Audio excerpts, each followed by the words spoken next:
नमस्कार दोस्तों, कैसे हो आप सभी। उम्मीद करता हूँ बहुत अच्छे होंगे और लगातार अपनी तैयारी कर रहे होंगे। तो मैं अजय भार्गव आप सभी का स्वागत करता हूँ आपके अपने प्यारे से स्टडी प्लेटफॉर्म पर। प्रिय विद्यार्थियों, पिछली कक्षाओं में हमने पढ़ा था किस बारे में।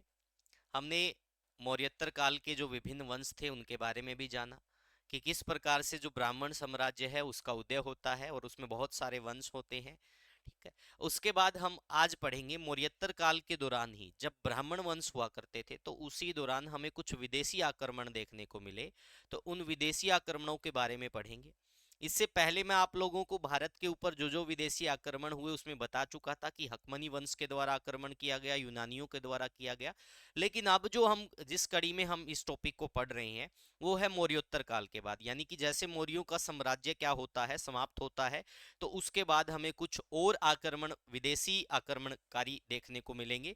और वो कब से कब के टाइम पीरियड में रहेंगे तो देखेंगे 185 ईसा पूर्व से 319 ईस्वी तक। तो इस कड़ी में हम भारत के ऊपर देखते हैं कि हिंद यूनानी, जिनको इंडो ग्रीक बैक्टीरियाई भी कहा जाता है, शक इनके द्वारा, पल्लव जिनको पर्शियन भी बोल देते हैं, और कुषाण भाई, ठीक है, जो यूची कबीले से संबंधित बताए जाते हैं, यूची अकुची।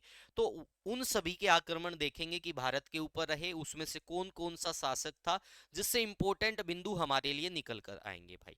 तो कॉपी पेन उठाइएगा, साथ के साथ रीड कीजिएगा। अभी हम टॉपिक की शुरुआत करते हैं। यहाँ तक सारी चीजें समझ में आ गई। तो सीक्वेंस वाइज मैंने आपको बताया कि मौर्योत्तर काल में ये आक्रमण हमें देखने को मिलते हैं। तो सबसे पहले हिंदो यूनानी की बात करेंगे भाई। इनको इंडो ग्रीक भी बोला जाता है, इनको बैक्टीरियाई भी बोला जाता है। क्यों बोलते हैं? क्योंकि ये बैक्टीरिया क्षेत्र में रहते थे, और बैक्टीरिया क्षेत्र हम एक प्रकार से कह सकते हैं कि मध्य एशिया का क्षेत्र था, जिसमें पाकिस्तान का भी कुछ हिस्सा था, बलूचिस्तान का भी, अफगानिस्तान का भी, तो ये सब पार्ट उसमें मिले हुए थे भाई। ठीक है, तो यहाँ पर ध्यान से देखिएगा इनके बारे में, हिंदू यूनानी या फिर हिंद यूनानी भाई।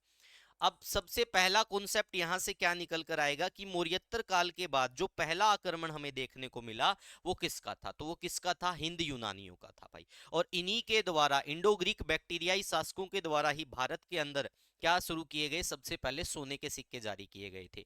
तो वो सारी चीजें जानेंगे भाई, ध्यान से देखिएगा।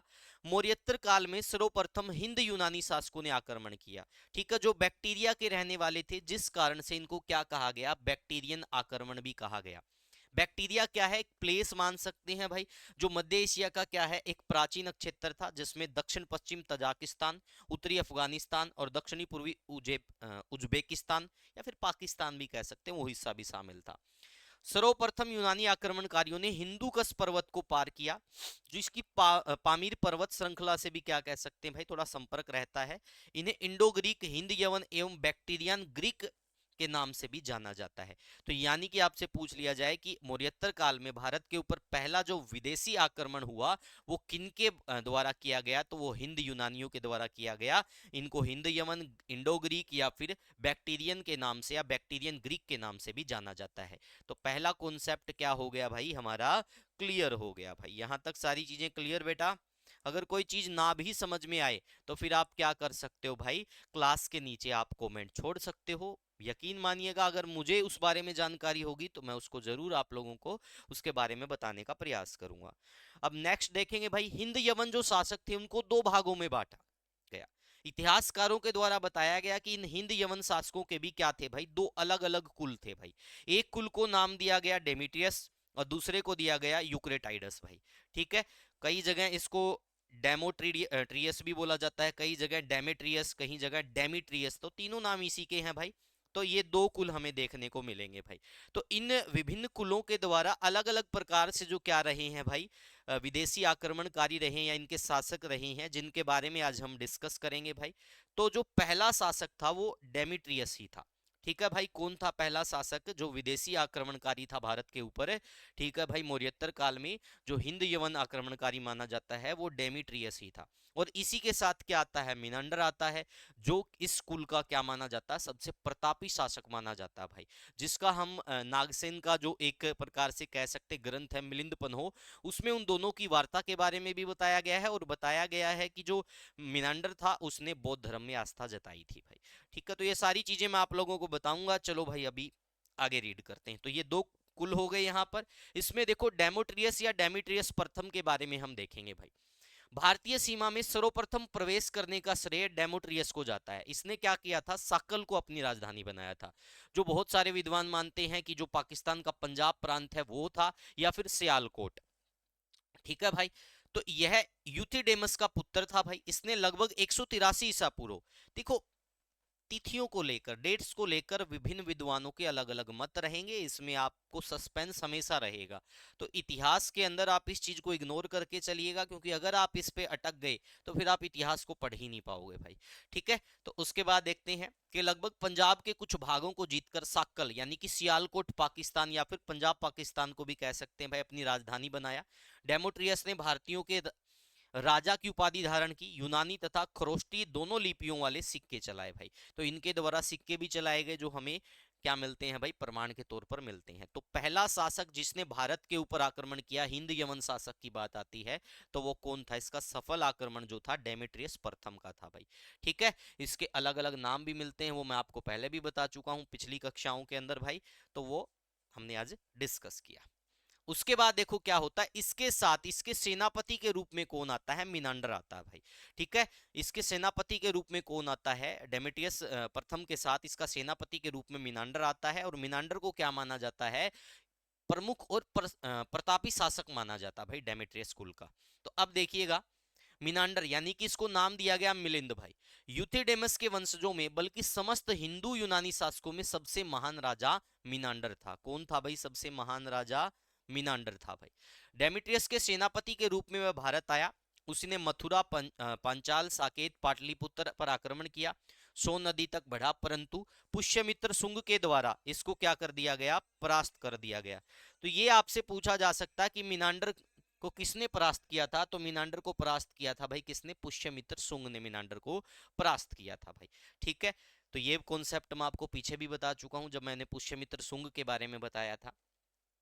मिनांडर बौद्ध साहित्य में मिलिंद के नाम से प्रसिद्ध है भाई। आपसे पूछ सकते हैं कि ये बौद्ध साहित्य में किसके नाम से प्रसिद्ध है? मिलिंद के नाम से। इसका मतलब इसकी आस्था किस में थी? मिलिंद में, बौद्ध में।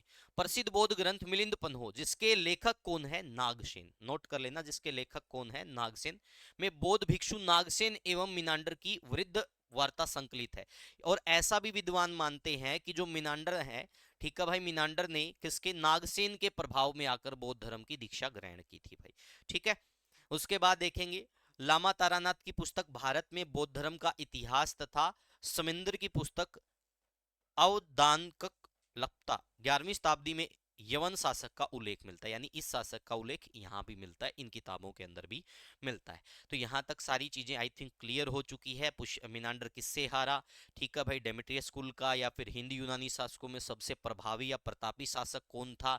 किस धर्म में इसकी आस्था थी? इसकी वार्ता किस ग्रंथ के अंदर है? मिलिंद पन्हो किसका ग्रंथ है? नागसेन का है। तो ये सारी चीजें आपको देखने को मिलेगी भाई। समझ में आ गया? चीजें क्लियर? उसके बाद देखेंगे यूक्रेटाइडस, जो एक अन्य कुल था भाई, जो हिंद यवन शासकों का ही माना जाता है। ठीक है। तो इतिहासकार इसमें मानते हैं कि इसमें देखो एक अन्य बैक्टीरियन यूक्रेटाइडस ने कुछ भागों को जीतकर तक्षशिला को अपनी राजधानी बनाया। तो डेमेट्रियस कुल ने किसको बनाया था भाई? उसने बनाया था साकल को, और इसने किसको बनाया? तक्षशिला को। और दोनों के दोनों कहां पढ़ते हैं? पाकिस्तान में पढ़ते हैं। उसके बाद देखेंगे भाई, इस वंश के सबसे प्रतापी शासक कौन हुए हैं? एंटीआल्किड्स रहे हैं। ठीक है। जिन्होंने हेलियोडोरस को भागभद्र के दरबार में भेजा था। ये बात मैं पहले भी डिस्कस करवा चुका हूं, पिछली जब कक्षा मैंने करवाई थी उसमें भी करवाया था। हेलियोडोरस ने मध्य प्रदेश के विदिशा या वेगनगर में अपने खर्चों से गरुड़ स्तंभ का निर्माण करवाया, जो कि एक निजी अभिलेख है। तो इसके बारे में मैंने आपको बताया था। ये सारी चीजें हमारी पिछली कक्षाओं से मिलती हैं, तो आप इसको समझने में कतई संकोच मत कीजिएगा। पिछली कक्षाएं रीड करोगे तो सारी बातें समझ में आ जाएंगी। यहां तक सारी चीजें क्लियर भाई? तो ये किसके बारे में था? ये था भाई हिंद यवन शासकों के बारे में। अब यूनानियों के द्वारा भारत को बहुत सारी चीजें जो दी गई वो हम देखते हैं क्या क्या थी भाई। प्रथम, सर्वप्रथम इंडो ग्रीक शासकों ने लेख वाले सिक्के यानी मुद्रा के ऊपर कुछ लिखा गया, जिस पर राजा का चित्र है, किसी प्रकार से कह सकते हैं बैल का या किसी हिरण का, प्रकृति के जो भी चित्र हमें देखने को मिलते हैं, तो वो किनकी देन है? इंडो ग्रीक शासकों की। इसके अतिरिक्त सोने के सिक्के भारत में सबसे पहले किसने चलाए? तो इंडो ग्रीक शासकों ने चलाए थे। मोस्ट इंपोर्टेंट फैक्ट है जो परीक्षाओं में बार बार पूछा जाता है। उसके बाद मानते हैं कि जो ज्योतिष के आने का कारण है वो भी क्या है भाई, ज्योतिष के आने का कारण भी आपको देखने को मिलेगा वो यही यूनानी थे भाई। ठीक है, देखो काल गणना, संवत का प्रयोग, सप्ताह के 7 दिन, 12 राशियां, कैलेंडर वर्ष, भारत में ज्योतिष का विकास यूनानी संबंधों के कारण ही संभव हो पाया। नाटक में प्रयुक्त होने वाला पर्दा यूनानियों की देन है, जिसे यवनिका कहा जाता है, जिसको क्या कहा जाता है, यवनिका। इसके अतिरिक्त इन यूनानियों को काली मिर्च से बड़ा प्रेम था भाई, बड़ा लगाव था, गोल गोल जो काली मिर्च होती है ना, ठीक है, उससे बड़ा लगाव था, तो इन्होंने उसको यवन प्रिय भी कहा है। ठीक है। उत्तर पश्चिम भारत में हेलोनिस्टिक कला, गांधार शैली का विकास किसकी देन माना जाता है, यूनानियों की ही देन माना जाता है। किसकी देन माना जाता है, आपसे पूछेंगे भाई। ठीक है, यूनानियों की देन निम्नलिखित में से कौन सी, और ज्यादातर उसमें क्या मिलता है, उत्तर पश्चिम भारत में हेलोनिस्टिक कला का विकास किसके समय पर हुआ, तो ये यूनानियों की ही देन है, यूनानियों के समय हुआ था। यूक्रेटाइडिस कुल के अंतिम जो शासक थे वो हर्मियस थे भाई, और बैक्टीरिया में अंतिम हिंदू यवन शासक हेलियोक्लीज था भाई। तो ये सारी बातें आपको याद रखनी है। यहाँ से जो बहुत प्रश्न आ सकते थे, लगभग मैंने प्रयास किया है वो सारी चीजें मैं आप लोगों को कवर करवा चुका हूँ। इसके अतिरिक्त अगर कोई फैक्ट आपको मिले तो यकीन आप मानिएगा, आप उस चीज को लिखिएगा भाई, ऐसा ना हो कि मुझ पे ही ट्रस्ट करके सर ने पढ़ा दिया, सब कुछ ही करा दिया। एक्स्ट्रा फैक्ट मिलते हैं, पढ़िएगा, क्योंकि कुछ चीजें आपको भी पढ़नी होती है। सब कुछ आप किसी दूसरे पर ट्रस्ट नहीं कर सकते आंख मीच कर, क्योंकि आपको एग्जाम क्रैक करना है। उसके बाद देखेंगे भाई, अब हम शकों के बारे में पढ़ेंगे, अब शक वंश के बारे में, यानी कि शक का हरियाणा सॉरी भारत के ऊपर जो आक्रमण रहा वो कैसे क्या रहा, क्या क्या चीजें निकल कर आई। देखो भाई, शक मूलतः मध्य एशिया के रहने वाले थे, जो यूची कबीले से पराजित होकर भारत आया था। किससे पराजित होकर, यूची कबीले से भाई। भारत में शकों की मुख्य राजधानी मीन नगर थी भाई, ऐसा बहुत सारे विद्वान मानते हैं, लेकिन ये भाई इसको गारंटीड नहीं लेना। इतिहास के अंदर बहुत सारी चीजें आपको किसके आधार पर देखने को मिलेगी, विभिन्न विभिन्न इतिहासकारों और पुरातत्वविदों के विवेक के आधार पर उन्होंने बहुत सारी बातों को लिखा है। ठीक है। भारत के अन्य प्रदेशों के शक राजा स्वयं को स्त्रप कहते थे भाई, अक्षत्रप कहते थे, जो फारसी शब्द अक्षत्रप वंश, जिसका अर्थ क्या है, प्रांतीय शासक से बना है। भारत में शकों के प्रमुख राज्य थे भाई। ऐसा मानते हैं कि भारत के अंदर जो शकों की है 4 शाखाएं हैं, वैसे शकों की 5 शाखाएं हैं, लेकिन 5वीं भारत से बाहर है, तो हम भारत पर ही जिक्र करेंगे, तो भारत के अंदर 4 है भाई। तक्षशिला के शक अक्षत्रप, जिसकी राजधानी तक्षशिला थी। मथुरा का शक अक्षत्रप, जिसकी राजधानी मथुरा थी। महाराष्ट्र का शक अक्षत्रप, जिसकी राजधानी नासिक थी भाई। और उज्जैन का शक अक्षत्रप, जिसकी राजधानी उज्जैन थी। यहीं से रुद्रादामन प्रथम रहे हैं, जिनका जूनागढ़ अभिलेख है, तो वो सारी चीजें आप लोगों को मैं बताऊंगा भाई। इनमें प्रथम 2 उत्तरी अक्षत्रप एवं अंतिम 2 पश्चिमी अक्षत्रप कहलाते हैं या थे। तो ये थे भाई शकों के बारे में। अब हम देखते हैं शकों के विभिन्न जो बंदे रहे हैं भाई, ठीक है, जहां से प्रश्न बन सकते हैं वो देखेंगे। तक्षशिला का अक्षत्रप संस्थापक किसको माना जाता है, मेउस को माना जाता भाई। और मथुरा का अक्षत्रप का संस्थापक किसको माना जाता है, राजुल या फिर राजबुल। ठीक है भाई, ये इसको माना जाता है। उसके बाद हम देखेंगे जो नासिक अक्षत्रप है, यहां से अक्षत्रप, यहां से क्या चीजें निकल कर आती है भाई, यहां से कुछ ऐसे प्रश्न निकल के आ सकते हैं जो परीक्षा की दृष्टि से इंपॉर्टेंट हो। इसके जो संस्थापक थे वो भूमक थे। कौन थे भाई, भूमक थे। इस वंश के सबसे महान शासक जो कौन था, नहपान था, जिसका संघर्ष सातवाहन शासक गौतमी पुत्र सातकर्णी के साथ वेनगंगा नदी के तट पर हुआ, जिसमें नहपान मारा गया। तत्पश्चात नासिक के शक शासित क्षेत्रों को गौतमी पुत्र सातकर्णी ने अपने साम्राज्य में मिला लिया था भाई। तो ये इनके बारे में हमें देखने को मिलता है, ये नासिक के अक्षत्रप हो गए भाई। ठीक है, अक्षत्रप का मतलब क्या हो गया, शक ही हो गया, क्योंकि इन्होंने खुद को अक्षत्रप कहा है। उसके बाद देखेंगे उज्जैन के शक भाई, शक की जगह अक्षत्रप भी लिख सकते हैं भाई, वो आपकी मर्जी है। पश्चिमी भारत में एक नए वंश को स्थापित करने का श्रेय अक्षत्रप यसामोतिक का पुत्र चष्टन को जाता है, और इसके नाम से इस वंश को चष्टन वंश भी कहा गया है। चष्टन पहले अक्षत्रप तदोपरांत महा अक्षत्रप बना भाई। ठीक है, तो अक्षत्रप का मतलब मैंने आपको बता दिया था, प्रांतीय शासक, जिसका मतलब क्या होता है, प्रांतीय शासक। चष्टन की मृत्यु के बाद रुद्रदामन एक स्वतंत्र शासक के रूप में सामने आया। वह महाक्षत्रप की उपाधि धारण करता है। वह अभी तक भारत में शासन करने वाले सभी शक शासकों में सबसे ज्यादा शक्तिशाली, महान, विजेता, ठीक है, प्रजावत्सल्य एवं महत्वपूर्ण था। जूनागढ़ अभिलेख से शक संवत 72 ईस्वी का जो माना गया है का उसका एक अभिलेख प्राप्त हुआ है भाई। ये भी आपसे पूछ सकते हैं भाई, जूनागढ़ अभिलेख किसका है, रुद्रादामन प्रथम का भाई, रुद्रादामन का। समझ में आया यहां तक। चलो उसके बाद देखेंगे भाई, इसके बारे में देख लेते हैं रुद्रदामन प्रथम के बारे में। इसने क्या किया भाई, सुदर्शन झील का पुनः निर्माण करवाया, इसकी मरम्मत करवाई, जो काफी बार परीक्षा में आता है। वही सुदर्शन झील भाई जिसका निर्माण चंद्रगुप्त मौर्य के कहने से उसके राज्यपाल पुष्यगुप्त ने करवाया था, और उसी का पुनर्निर्माण किसने करवाया, मरम्मत किसने करवाई, रुद्रदामन ने भाई। इसका उल्लेख आपको जूनागढ़ अभिलेख में भी देखने को मिलता है। ठीक है, इसके समय सौराष्ट्र प्रांत का शासक सुविशाख था भाई। ठीक है, रुद्रदामन संस्कृत भाषा का संरक्षक था, उसने ही सबसे पहले विशुद्ध संस्कृत भाषा में लंबा अभिलेख जूनागढ़ अभिलेख जारी किया था भाई। तो ये जूनागढ़ अभिलेख इसी का है। ठीक है भाई, रुद्रदामन का जूनागढ़ अभिलेख कहता है कि रुद्रदामन ने दक्षिणापतपति यानी कि वशिष्ठी पुत्र पुलवामी से सातकर्णी को 2 बार पराजित किया भाई। और इस वंश का अंतिम शासक रुद्र सिंह तृतीय था। तो ये भी आपसे पूछ सकते हैं भाई, इस वंश का अंतिम शासक कौन था, रुद्र सिंह तृतीय था भाई। मालवा के एक शासक विक्रमादित्य ने 57 ईस्वी में शकों को पराजित किया। इसी विक्रमादित्य के नाम पर एक नवीन संवत विक्रम संवत की नींव पड़ी, जो मालवा संवत की नींव पड़ी। आपसे पूछ सकते हैं विक्रम संवत पूछा जाता कितनी ईस्वी, ईसा पूर्व, 57 ईसा पूर्व भाई। ठीक है, विक्रम संवत पूछेंगे आपसे। उसके बाद पल्लव, ये पार्शियन भी कहलाते हैं भाई। ठीक है, तो इसमें देखेंगे भाई पल्लव जिन्हें पार्थियाई भी कहा जाता, मूलतः ईरान के रहने वाले थे। भारत में पल्लव आक्रमणकारियों का राजा मिथ्रेडेटस था, जिसकी राजधानी तक्षशिला थी।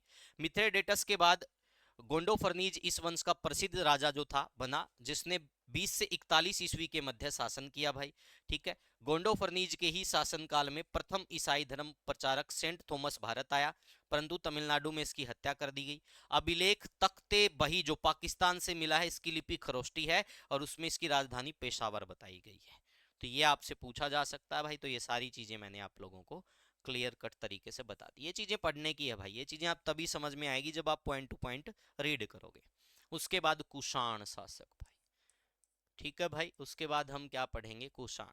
कुषाण मूलतः कहाँ के रहने वाले थे, इस पर इतिहासकार एक मत नहीं है, परंतु चीनी ग्रंथों के अनुसार कुषाण यूची जाति थी, यानी एक यूची कबीला था भाई, जो उत्तरी पश्चिमी चीन के कानस नामक प्रदेश से निवास करती थी। भारत में कुषाण वंश की स्थापना कुजुल कड़फिसेस ने की थी भाई। और कुजुल कड़फिसेस ने क्या किया भाई, इसने तांबे के सिक्के जारी किए। तो ये भी आपसे पूछ सकते हैं कि कुजुल डिफिसेस ने किसके सिक्के जारी किए थे, तांबे के सिक्के, जिन पर हर्मियस की क्या है भाई, हर्मियस के चित्र भी हमें देखने को मिलते हैं। ठीक है भाई, यहां पर देखिएगा कुजुल कड़फिसेस। भारत में सर्वप्रथम कुजुल फिडिसियस ने कुषाण वंश की स्थापना की। कड़फिसेस, इनके द्वारा तांबे के सिक्के ढलवाए गए। इनकी उपाधि यवुग धर्मदिसस।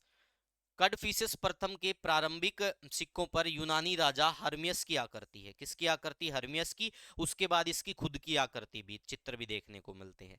यह बौद्ध धर्म में विश्वास रखता था भाई। तो ये आपसे पूछ सकते हैं कुजुल कड़फिसेस, ये क्या था, भारत के अंदर कुषाण वंश का संस्थापक था भाई। और इसने तांबे के सिक्के जारी किए। नोट कर लेना, इसने कौन से सिक्के जारी किए थे, तांबे के सिक्के। ठीक है भाई, तांबे के सिक्के। सिक्कों से रिलेटेड पर्सन ही आते हैं इन टॉपिक से भाई, वो बता दूंगा कौन कौन से आएंगे भाई। उसके बाद विम कड़फिसेस भाई, या फिर कड़फिसेस द्वितीय, यहां से हमें बहुत सारे पर्सन देखने को मिलेंगे। जो पहला प्रथम शासक था कुजुल कड़फिसेस की मृत्यु के बाद विम कड़फिसेस गद्दी पर बैठता भाई। उपाधि इसकी सर्वलोकेश्वर, महेश्वर महाराज, राजाधिराज, दस्ते नवूर। अभिलेख में इसकी उपाधि दमर्त, यानी जो ये अभिलेख है दस्ते नवूर, इसमें इसकी उपाधि दमर्त यानी संपूर्ण ब्रह्मांड का नियंता भी कहा गया। ठीक है, भारत में कुषाण शक्ति का वास्तविक संस्थापक माना जाता है। तो आपसे पूछ लिया जाए कि कुषाणों का वास्तविक संस्थापक भारत में कौन कहलाता है, तो वो कहलाता है विम कड़फिसेस। कौन कहलाता है, विम कड़फिसेस भाई। अब देखो ये क्या करता है, इसने भारत में सबसे पहले स्वर्ण मुद्रा जारी की। ये वाला प्रश्न आपसे पूछा जा सकता, भारत में सबसे पहले स्वर्ण मुद्रा। ठीक है भाई, निम्नलिखित में से किस शासक ने सर्वप्रथम भारत में, किस कुषाण शासक ने सर्वप्रथम भारत में स्वर्ण मुद्रा जारी की थी, तो वो था विम कड़फिसेस भाई। ठीक है, यहां तक सारी चीजें क्लियर। साथ ही रजत मुद्राओं का भी प्रवर्तन किया गया। उसके सिक्कों पर शिवनंदी एवं त्रिशूल की आकृति के साथ महेश्वर की उपाधि मिलती है। इससे ज्ञात होता है कि विम कड़फिसेस शैव धर्म का अनुयायी था, यानी कि शिव में आस्था रखता था भाई। सर्वप्रथम उसने ही आहुति देते हुए वेदी पर यज्ञ में लगे राजा की प्रतिकृति वाले सिक्कों का परिवर्तन किया। तो ये प्रश्न यहाँ से आता है, किस कुषाण शासक ने सर्वप्रथम भारत में क्या किया, स्वर्ण मुद्रा जारी की, तो वो कौन था भाई। और साथ में वो कुषाण वंश का भारत में वास्तविक संस्थापक माना जाता है, वो विम कड़फिसेस था भाई। उसके बाद देखेंगे कनिष्क भाई, ये कुषाण वंश का सबसे प्रतापी राजा हुआ है, महान राजा हुआ है। तो इसके बारे में देख लेते हैं। इनके द्वारा देवपुत्र की उपाधि धारण की गई। आपसे पूछा जा सकता कि देवपुत्र की उपाधि किसने धारण की, किसको द्वितीय शोक के नाम से जाना जाता है, तो इनको द्वितीय शोक के नाम से भी जाना जाता है। किन्होंने, आपसे पूछेंगे, सिल्क रेशम मार्ग पर नियंत्रण किया भाई। ठीक है भाई, तो उसकी शुरुआत और नियंत्रण की जब बात आती है तो कनिष्क का नाम आपको देखने को मिलेगा भाई। ठीक है, सिल्क मार्ग भाई, रेशम सिल्क मार्ग पर नियंत्रण किसका था भाई, कनिष्क का हमें देखने को मिलता है। इसी के शासनकाल के दौरान 78 ईस्वी में क्या जारी हुआ भाई, शक संवत जारी हुआ। आपसे पूछ सकते हैं भाई शक संवत। ठीक है भाई, शक संवत की डेट पूछी जाती है तो 78 ईस्वी, नोट कर लेना भाई, शक संवत मोस्ट इंपोर्टेंट फैक्ट है भाई, शक संवत। तो शक संवत की डेट क्या रहेगी भाई, शक संवत की डेट रहेगी 78 ईस्वी भाई।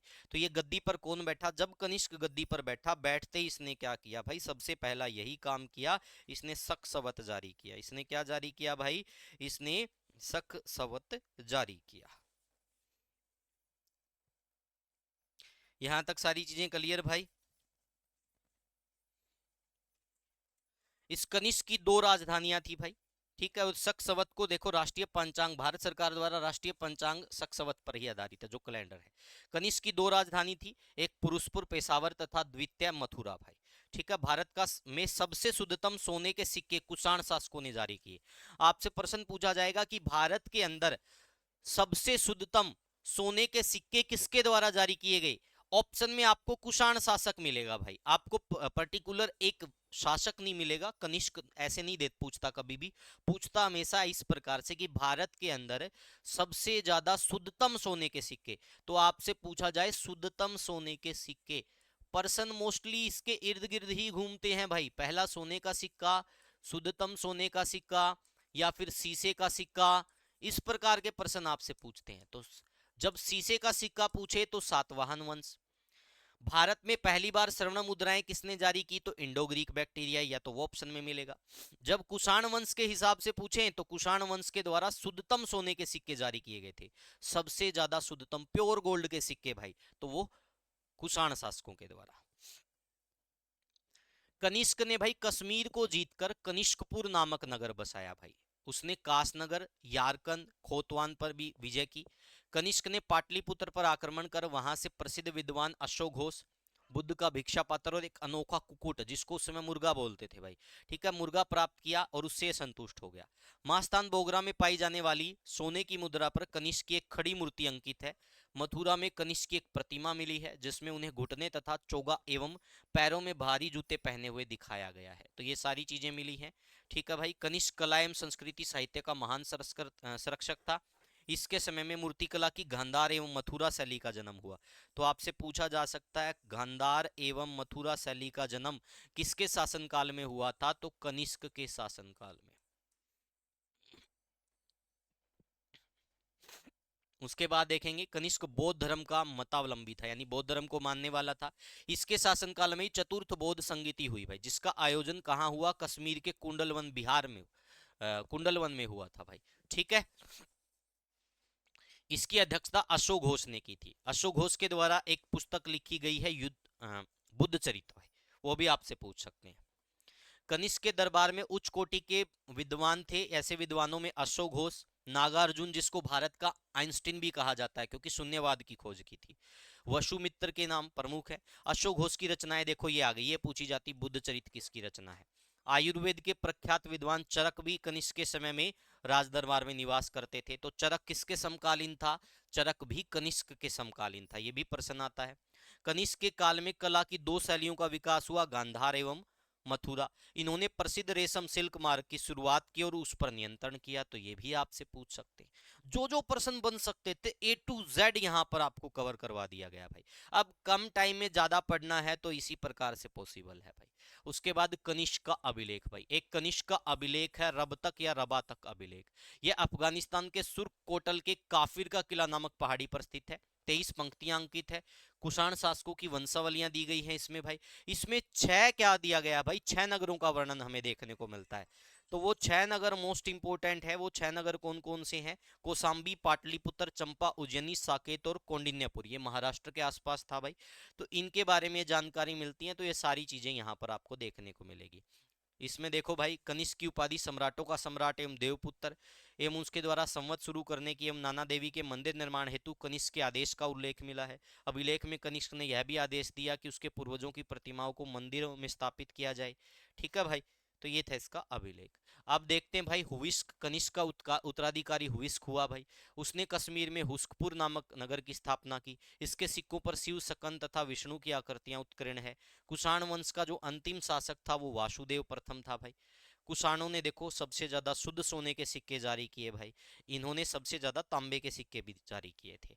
तो ये थे भाई किसके बारे में, ये कुषाण वंश के बारे में था। तो आई थिंक आपको सारी चीजें बिल्कुल क्लियर हो गई। अब आपको क्या ज्वाइन करना है, हमारा टेलीग्राम चैनल। टेलीग्राम का क्या नाम है भाई? टेलीग्राम चैनल का नाम है free education with Bhargav sir. ठीक है भाई, क्या है टेलीग्राम चैनल का नाम? Free education with Bhargav sir. तो ये टेलीग्राम चैनल का नाम है। अगर आपको क्लास अच्छी लगी तो यूट्यूब चैनल को सब्सक्राइब जरूर कीजिएगा। आज के लिए इतना ही। अब अगला जो हमारा टॉपिक रहेगा वो गुप्त काल रहेगा। फिर गुप्त के बाद के काल देखेंगे, फिर पुष्यभूति वंश होगा या वर्धन वंश जिसको बोलते हैं। उसके बाद धीरे धीरे हम आगे बढ़ जाएंगे। तो ये मान के चलो मैक्सिमम 15 क्लास और 15 क्लास के बाद मैं आपको लगभग लगभग पानीपत की तीनों बैटल तक ले जाऊंगा। ठीक है भाई। तो इतनी क्लासेस के अंदर हम पूरी हिस्ट्री को लगभग कवर करने का प्रयास करेंगे। तो आज के लिए इतना ही। Thank you, take care, bye bye. बने रहिएगा, आपका विश्वास ऐसे ही बनाए रखिएगा। अगर क्लास अच्छी लगी है तो नीचे कमेंट जरूर कीजिएगा। Thank you, take care, bye bye.